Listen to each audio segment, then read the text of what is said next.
आधी घन्टा कति लाग्ने हो साग खाना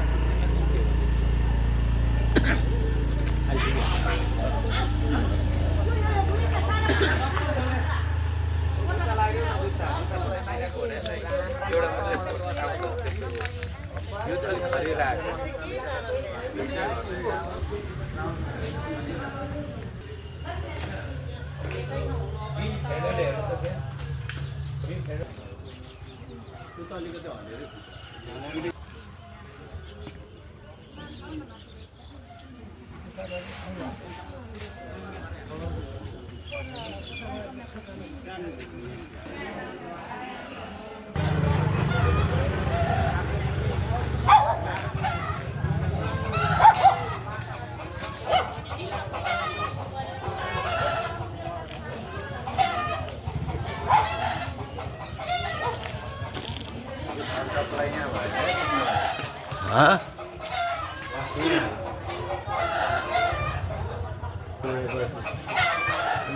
माथि चिसाको झ्याउको देखिन्छ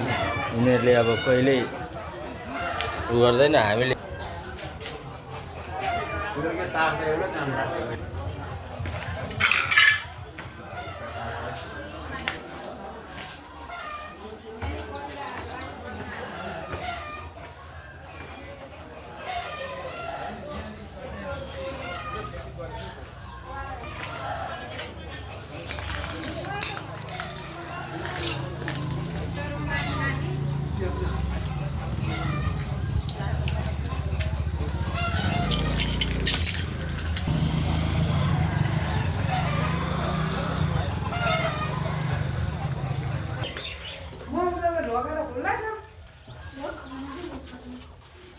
अनि टोयलेटको बुलहरु छैन यहाँ हाल्दैछ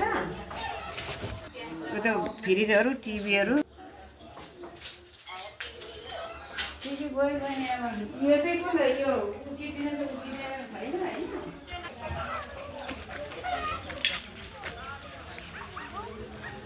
अनि यो कति नभए बेला परेको वाइरिङ यो दुईटा घरको त वाइरिङ ओके ठाउँ लडेको छ टाइम लाग्दैन ठाउँ लडेको छ बिट वाइरिङ यहाँको सप्लाई आएको त्यति त कति हुन्छ तर ताछिन मेन चट्याङ चाहिँ यहाँ हानेको हो के मेन चाहिँ यहाँ हानेको के यहाँ हान्नु भने हाम्रो जस्तो झर्दैन के छर्रा जस्तो हो यहाँ हो यस्तो चाहिँ यहाँ पर्छ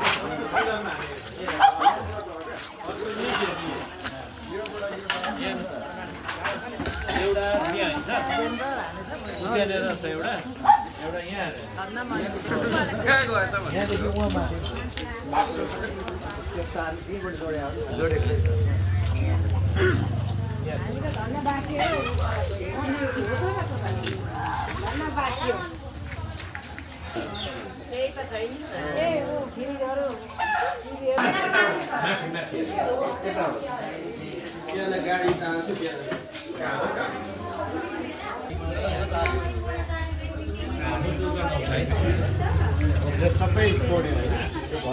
यो त बाङ्ला मुग्रो त्यो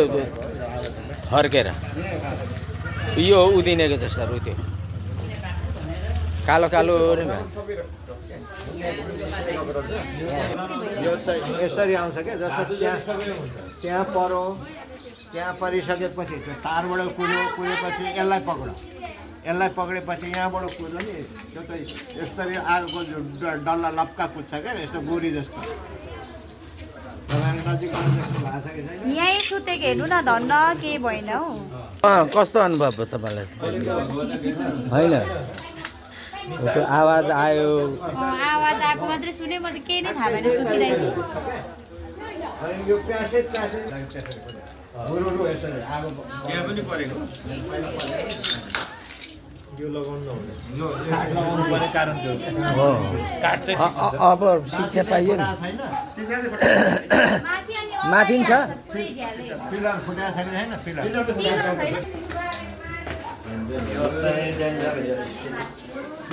हो डेन्जर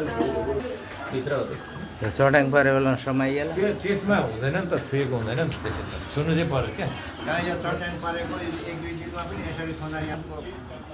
यो वासिङ मेसिनहरु त बढी नै होला यो यो यस्तो हुन्छ जबसम्म त्यो छुँदैन नि करेन्टले तबसम्म त यो त हुँदैन नि त मैले आएर यो प्लग चाहिँ मैले अफ गरे के त्यो कलम चाहिँ गर्नै बिर्सेँ हावा आउनु थालेपछि डाङ डाङ डुङ्डुङ गरियो होला वायरिङ जोगिएको होला गयो होला कति 11 बजीतिर हैन त्यो यस्तो प्लगहरु त कालो कालो छ 11 बजीतिर हो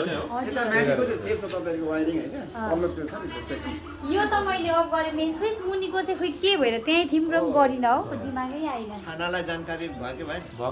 भइसक्यो अब नर्वाज सर त्यहाँ नि बोलाएँ नि मैले के हुन्छ लेखेरै गरौँ है नर्वाज सरलाई बोलाएर गर्नुलाई रे कि अनि त्यहाँ प्रहरी सहितको उसको एउटा मुचुल्का मुचुल्का चाहिँ बनाएको छैन भनिदिनुस् न तपाईले मुचुल्का उठाउनु पर्छ त्यो चाहिँ यहाँबाट निवेदन दिनु पर्यो के एउटा त्यो त एउटा निवेदन दिनु पर्यो अनि उही सही घटनाको त यस्तो घटना डाइरेक्ट यो सबै क्षतिपूर्तिको विवरण विवरण चाहियो नि त चाहियो आधिकारिक चाहियो नि त निवेदन त्यस्तो हुन्छ क्या र भन्दैन त कस्तो भयो कहिले पनि चाहिएको छैन के भन्नु अब होइन जस्तो हावाहुरी आयो चट्याङ पऱ्यो तपाईँले त त्यो आगोको ज्वाला पनि देखेको भन्नुभयो नि त आगोको ज्वाला पनि देखेको कति 11:30 भएको थियो होला अनि गराङ गुरुङ गर्दै थिएँ मैले त्यो टिभी र ऊको चाहिँ निकालेँ फ्रिजको चाहिँ अनि त्यहाँबाट सुतेको थिएँ निदाइरहेको थिएँ छु सायद अनि आवाज आयो क्या एक्कासी आवाज आयो अनि म चाहिँ झ्यालकै छेउमा सुत्छु अनि सट्ट झ्याल खोलेर हेर्दा आगै देखेँ कि यतापट्टि अनि त्यहाँबाट यता आएपछि यता पसेँ अनि यता पसेर गनाइरहेको थियो त्यो प्लास्टिकहरू अनि त्यो गनाएपछि चाहिँ के रहेछ भनेको वाइफाईको त्यो जलेर गनाइरहेको थियो क्या तपाईँहरूलाई त्यो सक लागे जस्तो मतलब करेन्ट आफ्नो जिउमा आए जस्तो फिल भएन गएर घुँडासुडा कामेर थरेर 1-2 मिनट त म त नचली नै बसिराखेँ अनि त्यहाँबाट उठेर यता आएँ के भयो कि भनेर अनि त्यो गनाइरहेको थियो कि प्लास्टिक अनि प्लास्टिक गनाएको के गरेँ अनि त्यहाँबाट हेरेको वाइफाईको तार जलिरहेको रहेछ अनि त्यो मात्रै सामान्य भयो होला के तारहरू भने मलाई त्यो घरमा चट्याङ हानु भन्ने नै यादै नभएको क्या अनि त्यहाँबाट एकछिन फेरि सुत्नु कि भन्छ पानी खाएँ अनि उता गएको फेरि कस्तो कस्तो लाग्यो अनि यता बाहिर पो ढोका खोलेर हेर्नु पऱ्यो के भयो कि भनेर हेरेको त्यो सिसाहरू झरिरहेछ कालो कालो देखेँ के मैलाहरू आएछ भने बत्ती सत्ती थिएन क्या अनि मोबाइल पनि स्विच अफ थियो अनि त्यहाँबाट सानो मोबाइल ल्याएर हेरेको सिसा जस्तो देखेँ अनि त्यहाँबाट पो मुनिको भाइहरूलाई बोलाउनु पऱ्यो भनेर मुनिको भाइले ए भाइ के भयो भने उनीहरू पनि निस्केछ अन्त दिदी बत्तीको त केही छैन त यतातिर भन्छ अनि त्यहाँबाट ढोका खोलेर हेर्दा त मेन स्विच गएछ होइन मेन स्विच केही थिएन अनि त्यहाँ मुनि सिसै सिसा त्यहाँबाट म त यताको घर फेरि उसको के भयो भन्ने पनि थाहै छैन कि मलाई चाहिँ आफ्नैमा त के भएछ ला भनेर एकदम डर लागेर घुँडै कामेर अनि त्यहाँबाट यता निनीले पनि बोलाउनुहुन्छ उसो ऊ पनि कराउँछ अनि त्यहाँबाट सबै त बाहिर निस्क्यो उनीहरू पनि निस्क्यो उसको नानीसँग सुतेको बिचरा उसलाई झ्याल त केही नै छैन हौ अनि म त त्यो एकैचोटि यताले नानीहरू त्यस पछाडि हेरेको त पुरै माथिको पनि छैन तलको पनि लास्टमा म त देखेको झन् त्यो हाम्रो मेरो टाउकोकै उतापट्टि त्यत्रो हानेको रहेछ यता सबै हेरेर अनि माथि चढ्दा मात्रै देखेको त्यो पनि तपाईँ नाम मेरो अमिता राई पल्लो यहाँ पल्लो घर हामी छिमेकी नन्द भाउजू हामी मेरो नाम चाहिँ प्रतिमा राई ए तपाईँहरू दुईजना चाहिँ नन्द भाउजू हजुर त्यो त यो पहिले नि तपाईँहरूले त्यो घर बनाउँदा अर्थिङ चाहिँ अर्थिङ लगाएको थियौँ खै अर्थिङ भन्थ्यो यति लामो रड तल तामाको रड अनि तल नुन नुन र रड लाउनु लगाए अरू कोइला कोइला सोइला चाहिँ लगाइन हैन कोइलाले चाहिँ चिस्यान बनाउनु पर्दैन भन त्यो भनेपछि कोइला चाहिँ लाउनु भएको तारमा खोइ के छोइदियो के त्यो गरेको छ त्यो उयो पर उनीर चाहिँ छ यस्तो हुन्छ तल प्लेट हुन्छ प्लेटमा त्यो तामाको तार जान्छ अनि त्यसमा 1 लेयर नुन 1 लेयर कोइला 1 लेयर नुन 1 लेयर कोइला गरेर अनि माटोले छ्याप्प त्यो मात्रै गाडेको छ के त्यो रड मात्रै गाडेको छ अर्थिङ कमजोर रहेछ त्यो लागि ल ठिकै छ कि भगेले बाँच्नु भएछ त्यो त बनाउनु पर्ने त बनिहाल्छ मान्छे केही भने अनि आगो लागेको भए चाहिँ बडो डेन्जर हुन्छ के हाम्रो लाइट थियो भने चाहिँ आगो लाग्थ्यो होला हैन यो त्यो करेन्टको अनुभव चाहिँ गर्नु भएको भएन गरे नि म त कस्तो भयो बसको त बारुदको जस्तो त्यो त आयो त्यो डरेको पुरै डरेको त आएको बारुद आयो नि बारुदै बनाउँछ खतरा म त झन् दिदी यहाँ के अरे यो झ्यालकै छेउमा सुतेको त्यही झ्याल फुटाइदिएको नानीहरू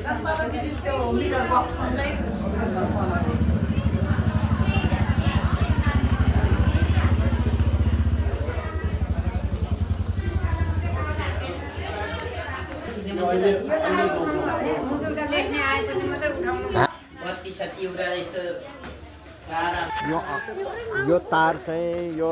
इन्सुलेटेड यो नाङ्गो तार हो भने यो यता आउँदैन थियो है यो नाङ्गो तारमै कुद्छ अब यो चाहिँ इन्सुलेटेड तार हो इन्सुलेटेड तार भएको हुनाले त्यहाँभित्र कनेक्सन भयो फ्रिजहरू पङ्खाहरू के बिग्रिन्छ यो तार पनि चुटाएको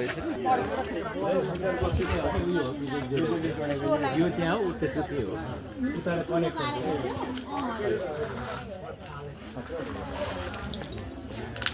यस्तो होला यता अर्थिङ यहाँ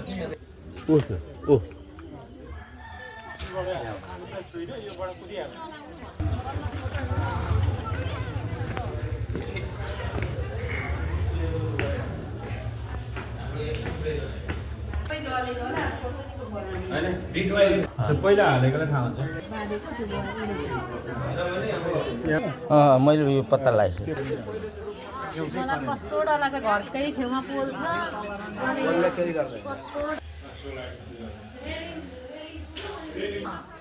त्यहाँदेखि जाने ठाउँ भएन त्यसलाई फुटाइदियो सुई आयो त्यहाँनिर मैले त्यो एउटा उस हेरेको थिएँ अनि के काम गर्दै गरेको हुन्छ छुँदै गरेको हुन्छ पहिला पहिला लाउरेहरूको तल फलाम हुन्थ्यो नि बुटको मुनि त्यो बुट अनि त्यो राइफल समातेर बसेको ससाङ पर्दाखेरि त्यसरी नै पढे त्यो राइफलको फलाम र त्यो त्यस्तो मात्रै टालिरहेको थियो अनि यो चाहिँ वाइफाईको हजुर अनि यहाँ पनि गयो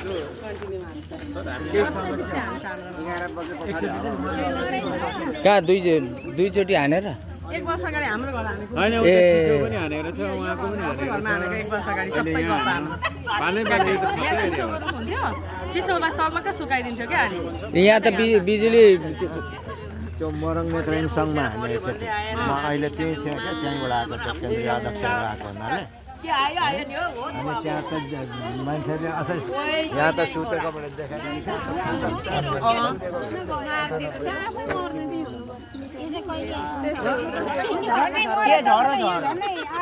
बत्ती छ भने बाँच्नु न धन्न बत्ती गएको बेला परेन भए मरेको राम्रो आगो बले त देख्नु भएन होला म त तल्लो कोठामा आगो पनि देखिनँ भाइ के झरो झरो बिउ हो भरे चाहिँ ए केटाकेटी के झरो मर्यो भनेर चाहिँ उठेको रामरिङबाट त बनाउन मन्दिर छैन अनि यसरी आएको त त्यो वाइफाईको उसको प्लग कराउ छिटेछ क्या राम राम केटे दरले हो लकलकी के आयो खानेकुरो जस्तो अचम्मी भएको अनि आएर नातिनीलाई मुमा गरेर च्याप पैसामा चेपिहाल्छु आफू राम खतरी बाँधेर होला हेर्नु गइछ कति बिलो भयो त्यस्तो त कहिल्यै